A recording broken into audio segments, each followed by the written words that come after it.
So this section of the track is really dodgy because there's lots and lots of fallen trees, and I don't want to scrape the rooftop tent, which I think is going to happen just here. You can see that. Right. Trish is clearing the path, but this is yeah, it's not a good section of track, this. I'm gonna have to get out and shift that.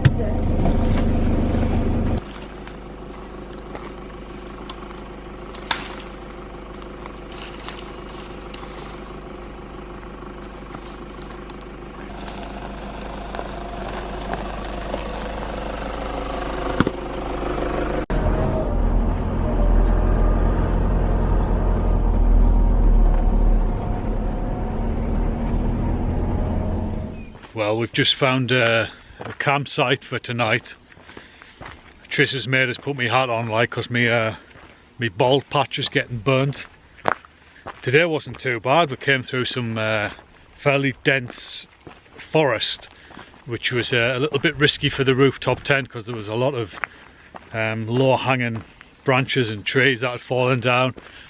But we've kind of come out from the mountains now. I don't know if you can see behind. Like, we're on a hill at the moment, but it's all kind of a lot of farmland, even though there's a lot of forest as well. But yeah, so this is where we've parked up for the night.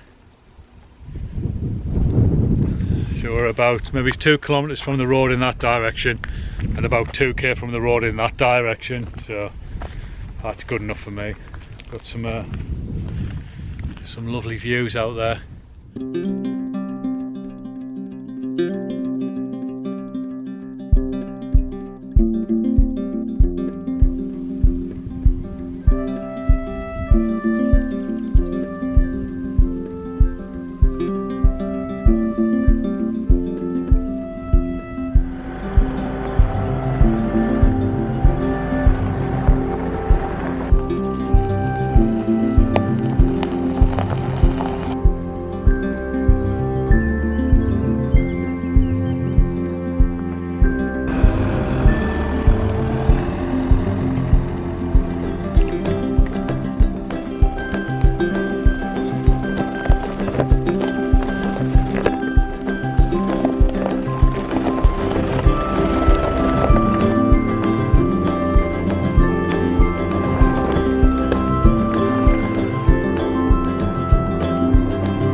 That was another great wild camp. Quite built up, this area, and the road's just there. Maybe it's about 30 metres behind the truck, and then there's a motorway a few hundred metres past there, but you need a bit of traffic noise. But other than that, it's fantastic. I think that's one of the advantages of having a four-wheel drive. If you look at all these little roads through Spain, there's dirt tracks coming off them left, right and centre. I mean, this one, you come up, there's a few hundred metres that way and a few hundred metres that way, but they both lead to dead ends, so no one's going to come and bother you in the night. The only visitor we had last night was a fox. It came from behind the truck. It was really brave. It like literally came about 2 metres up to us. It's quite big as well, but it disappeared and we didn't see it again.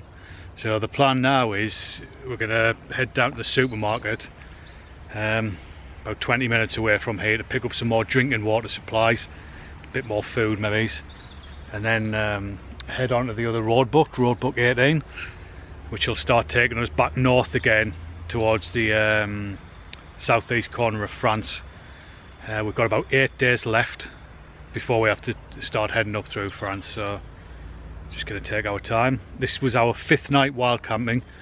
We've still got about 45 litres of water left for like washing up and for getting showered, so we might be able to manage another couple of nights, and then I'm probably going to head towards the coast because Tris fancies a campsite for a couple of nights to get a bit of rest.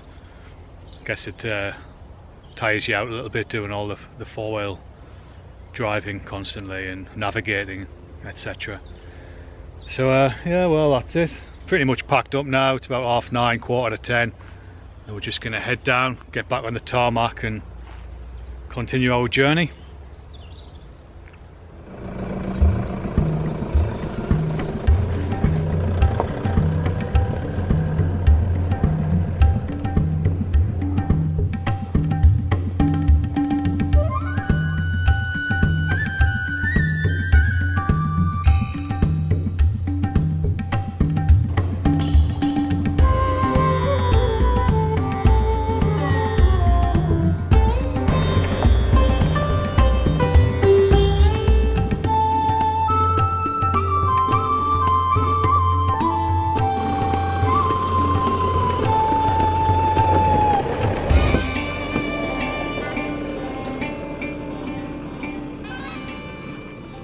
So we've just stopped at this elaborate ruin.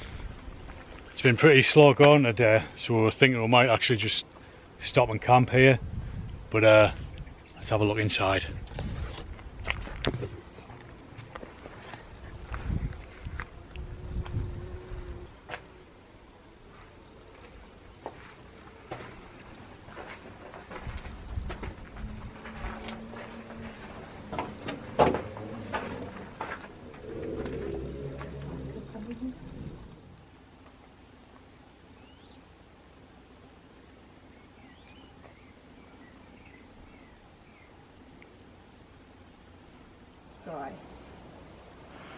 You're not really sure what this bit is. You've got the church all the way down there, and then you come up to this, which is I mean, what the hell?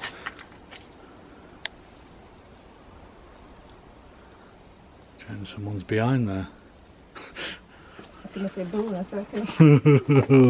Yeah, I think we'll leave that alone, I think.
Well, that's us camped for the night, I think. The last few kilometres were pretty tough. There's a very narrow track that crisscrossed a dry riverbed with some really tight hairpin turns, a lot of loose stuff. So yeah, it was good fun actually. Just had the Hilux purring away in the low box. But we bumped into a couple in a white Land Rover Defender. It had a French registration plate on, but the lady in the passenger side was English, and we had to reverse to let them come down into the riverbed. And she just pulled the same road book out and went, "Oh, are you doing this?" We were like, "Yeah, but we're doing it you know, backwards. So they said that the rest of the trail is quite easy compared to that rough section. So yeah, I mean, it's good fun testing your vehicle through that type of stuff, especially when you've just got a stock vehicle. It's amazing how capable they are. But I've just put a couple of beers in the fridge. Trish is going to knock up a chicken and chorizo paella, which I'm really looking forward to. So we'll probably have a few drinks, bit of food, and maybe get an early night and try and crack on a bit in the morning. But this is a good spot. Some nice views out there, and just behind the truck here we've got the mountains of Montserrat, but it's a bit windy. But yeah, well, it's a Friday evening, just out for a bit of a mooch. I'm just sampling some of the local mass-produced lager. You can get this all over Spain. Argus, not to be confused with the catalogue store back home, Argos. This is like a 5% lager. It's actually quite nice. Found a good camp spot. The wind's starting to die down.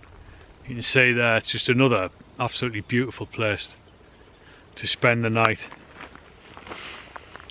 We had a farmer go past in his tractor earlier on.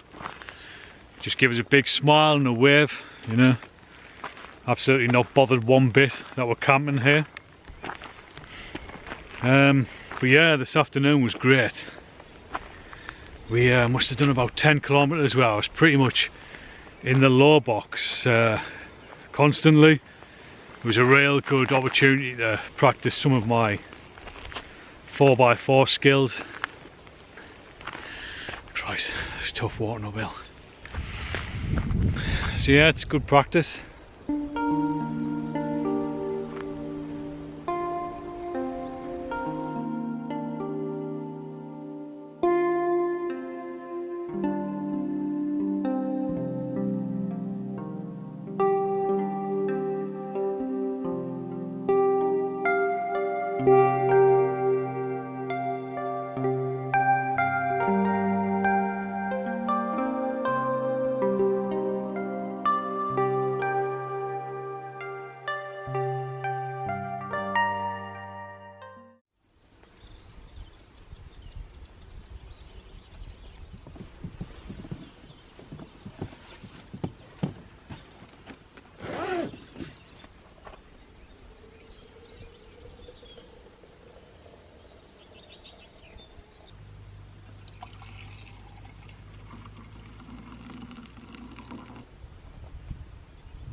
Hi guys, so we've spent the last 3 nights just relaxing by the coast in a small little seaside village called Tamariu, and we're back on the trails now, just about to head back up into the Pyrenees for a few days before we take the journey back up through France. Now initially we were going to follow the road book 18 all the way up. We've done about half of it, but I wasn't really impressed with it, to be honest. We were ended up just driving through a lot of farm tracks. The scenery wasn't that great, so over the last few days I've just got onto Wikilocs and put together a route which should take us about 4 days back through the Pyrenees. So that's what we're on now.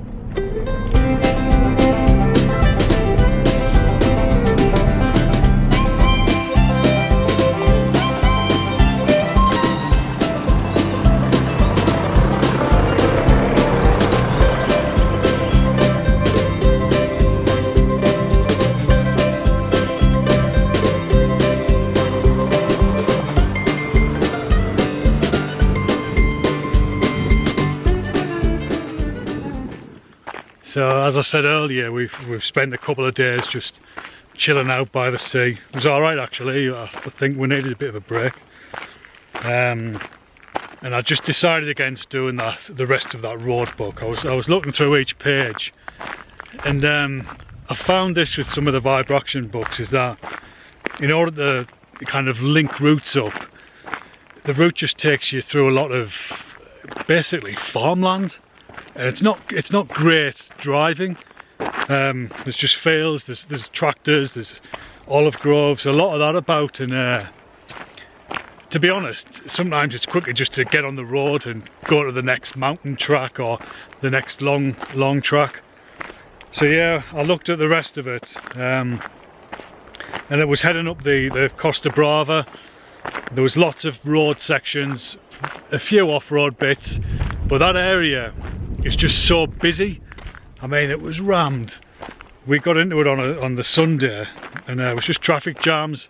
There's houses everywhere, so I thought, you know what, I'm just going to knock the end of, or the beginning of the road book, because we were following it backwards.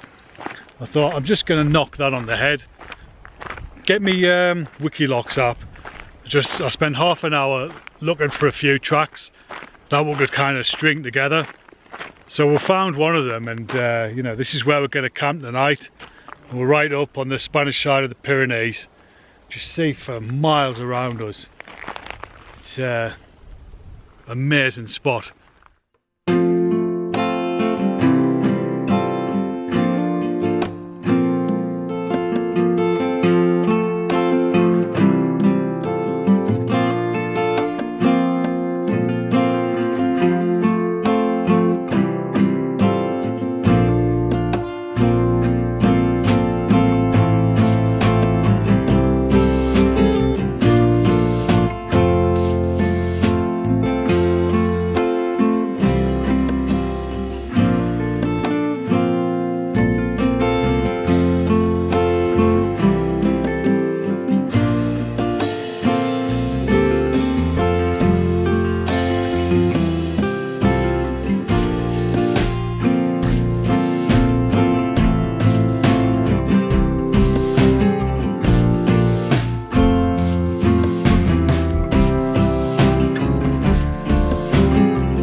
Hi folks, today what we done was we looked at the map and we opened up the View Ranger and the maps we've got downloaded on Wikilocs, and we followed a route up into the Pyrenees, which we'd actually done in 2017 on our Pyrenees trip. So yeah, it was quite an interesting day. We went high up in the mountains, and then we followed this track up here. We didn't recognise the track, but we came past this campsite, or this field, and we recognised this from our trip. We camped here in 2017, but we just seen a fella in a Defender go past on a Spanish plate, a nice white 110. He had a winch on the front and a few nice stickers on it. Just gave us a wave and carried on.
guys. Well, it's Thursday, we've got a couple of days left and we're starting to head north now.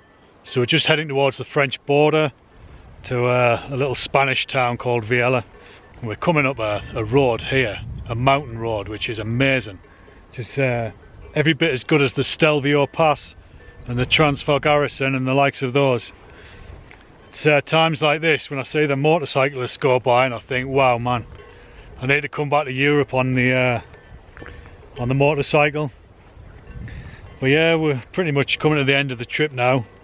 Still got a couple of nights spare really, so we might hang around in Viella for a couple of days, see what it's like there. Just get into a campsite, maybe get out and do a walk or something like that.